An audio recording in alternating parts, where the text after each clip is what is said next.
साई की बात। बच्चे, तुम्हें यश प्राप्त होगा मेरे बच्चे, तुम्हें यश प्राप्त होगा। तुम्हें आज तक ऐसा लगता था ना कि कुछ नहीं होगा, लेकिन होगा। तुम्हें मेरी कृपा से यश प्राप्त होगा मेरे बच्चे।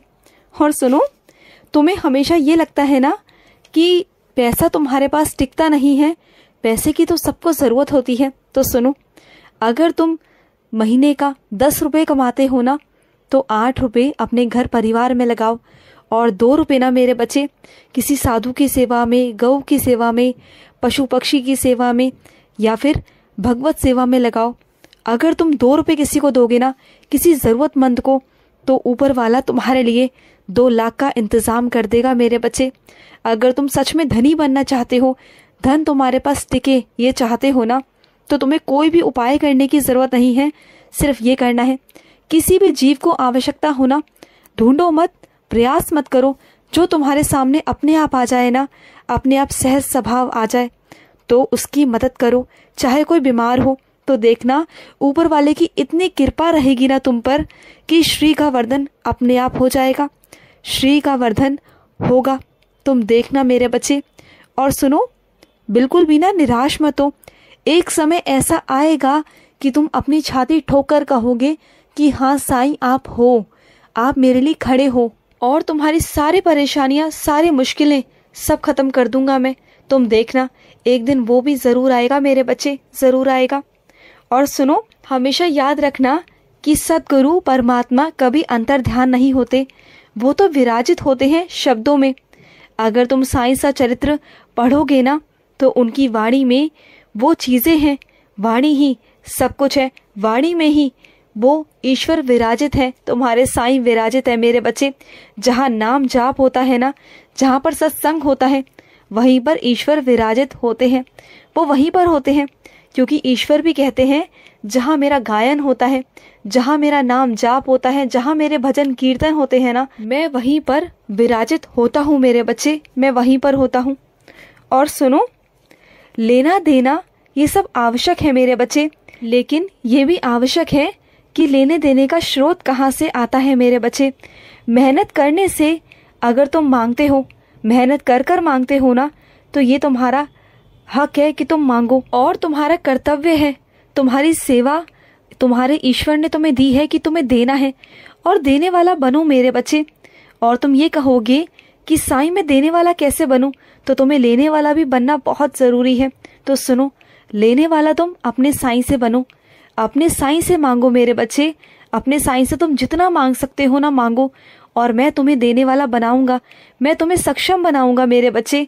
जब तुम मुझसे मांगोगे ना, तो मैं तुम्हें दूंगा, और जब तुम देना शुरू करोगे ना, तो तुम्हारे पास किसी भी चीज़ की कमी नहीं होगी, तुम्हारे पास हर तरीके से आएगा, अपने आप आएगा। और सुनो, अगर तुम सफलता चाहते हो ना, तो इधर उधर भटको मत, सही समय का चुनाव करा करो, और गलत जगह पर ना मत जाया करो मेरे बच्चे, बिल्कुल भी मत जाया करो। और ऐसे लोगों से बिल्कुल दूर रहा करो जो दिखावे की ज़िंदगी जीते हैं। वो तुम्हारे दिमाग में भी ये सब चीज़ें डाल देते हैं, जिससे तुम्हारा मन भी भटकने लगता है। और सुनो मेरे बच्चे, इस रोज़ भरी मुश्किल ज़िंदगी में ना मेरे बच्चे, बेहद ज़रूरी है कि तुम एकांत में बैठकर मेरा नाम जाप किया करो, मेरी माला का जाप किया करो रोज़, चाहे 10 मिनट ही सही मेरे बच्चे। अगर तुम ऐसा करोगे ना, तो तुम्हारे सारे पाप नष्ट हो जाएंगे, सारे बुरे कर्म नष्ट हो जाएंगे मेरे बच्चे, और तुम्हारी ज़िंदगी में उजाले आ जाएंगे। और सुनो, जब किसी से वादा करते हो ना, तो उसे निभाया करो, यूं ही जाने मत दिया करो मेरे बच्चे, बिल्कुल नहीं। और सुनो, जब कोई पुरानी बातों को याद कर कर रोता है या पछताता है ना, तुम उसे हमेशा चुप करवा देते हो अपने तरीके से। तो सुनो, उसके बावजूद भी ना वो तुम्हारी बातों को नज़रअंदाज कर देते हैं, तुम्हारी बातों को ना कोई नहीं मानता, तुम्हारा कोई पालन नहीं करता। पता है क्यों? क्योंकि तुम भी वैसी चीज़ें करते हो ना, तुम भी कभी कभी अकेले बैठते हो ना, तो तुम भी भ्रमण करने पीछे चले जाते हो, अपने से पुरानी ज़िंदगी में सोचते रहते हो, तो कोई तुम्हारी बातें क्यों सुनेगा? अगर तुम सच में चाहते हो कि तुम्हारा कोई सुने, तो उसके लिए तुम्हें बदलना होगा, अपनी सोच को पहले से बदलना होगा, जिससे तुम्हें पता हो कि पीछे ना जाने का क्या कारण है, क्या तरीके हैं। तभी तुम सामने वाले को समझा सकते हो, सिर्फ ये कह देना कि अपने अतीत के बारे में मत सोचो, तो ये कोई सलाह नहीं हुई मेरे बच्चे। अगर सलाह देना चाहते हो तो उसका उदाहरण देकर तुम्हें समझाना होगा, वो तरीका तुम्हें बताना होगा, और वो तरीका तुम तभी बता सकते हो जब तुमने उसका अनुभव किया हो, जब तुम अपने ऊपर ये सब चीजें लागू करो, तब वो तुम्हारी बातों को सुनेंगे। और जो मेरे बच्चे मेरे आदेशों पर चलते हैं, मेरी बातों को टालते नहीं है ना, वो हमेशा खुश रहते हैं, हमेशा, और उनके जिंदगी में कभी कोई परेशानी नहीं आती, क्योंकि मैं उनकी जिंदगी में कभी कोई परेशानी आने ही नहीं देता। मैं जानता हूँ मेरे बच्चे कि तुम मुझे गले लगाकर ना बहुत रोना चाहते हो, तुम्हारा बहुत दिल भरा हुआ है। मैं जानता हूँ मेरे बच्चे, तुम चाहते हो कि तुम अपने साईं के, अपने बाबा के गले रखकर तुम बहुत रो। तो ऐसा होगा मेरे बच्चे, मैं जरूर आऊंगा तुमसे मिलके, और जितना तुम्हें रोना हो ना, मुझसे गले मिलकर रो लेना मेरे बच्चे, रो लेना। और सुनो, तुम वाहन खरीदना चाहते हो ना, तुम्हारा वाहन खरीदने का जो सपना है वो मैं उसे बहुत जल्दी पूरा करूंगा मेरे बच्चे, बहुत जल्दी तुम वाहन खरीदोगे, और तुम्हारे नाम पर ही वो वाहन होगा मेरे बच्चे। तुम चिंता मत करना, मैं इंतजाम कर दूंगा मेरे बच्चे। और सुनो, जैसे तुम रहते हो ना, अपने रहन सहन को थोड़ा ठीक करो, क्योंकि जिस समाज में तुम रहते हो, आस पड़ोस में, माहौल में जैसे तुम रहते हो ना, तो तुम्हारे पहनावे पे, उड़ावे पे ना बहुत सारी तुम्हारे पीठ पीछे टिप्पणियां की जाती है मेरे बच्चे। अगर घर समाज में इज्जत बनाना चाहते हो ना, तो मैं जानता हूँ मेरे बच्चे, सादगी में रहना बहुत अच्छी बात है, लेकिन जिस समाज में तुम रहते हो ना, उस समाज में भी इज्जत मान के लिए थोड़ा सा अच्छे से रहा करो, बन ठन के रहा करो। जैसे तुम अपने साईं को रखते हो, वैसे ही तुम खुद भी रहा करो मेरे बच्चे। और सुनो, तुम्हारे जिंदगी में जो दुख आते हैं, दर्द आते हैं ना, जो धोखा तुम्हें मिला है ना, ये सब इसलिए आता है मेरे बच्चे कि तुम अंदर से मजबूत बन सको, तुम्हारे अंदर शक्ति आ सके। और जो ठोकरें हैं ना, वो जिंदगी में बहुत जरूरी होती है मेरे बच्चे, तभी हमें समझ में आता है, तभी हमें अनुभव प्राप्त होते हैं कि कौन इंसान कैसा है और कौन इंसान कैसा नहीं है। अपने परायों की पहचान तभी होती है जब बुरा समय आता है मेरे बच्चे। अगर बुरा समय नहीं आएगा तो क्या तुम अपनों की पहचान कर पाओगे?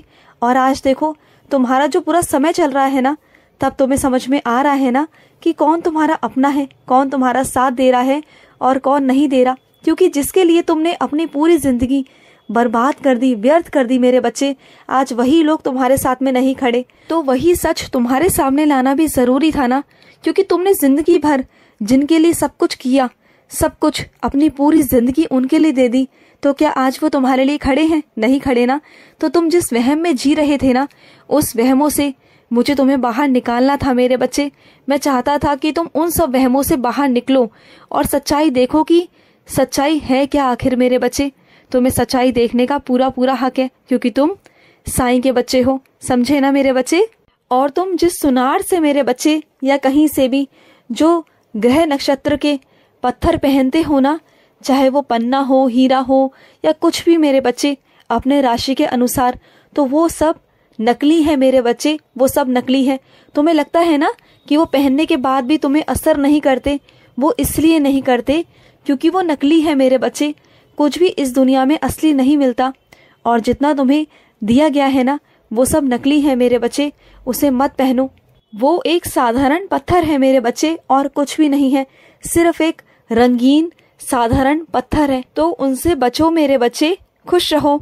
आज का मध्याह्न साई संदेश समाप्त हुआ।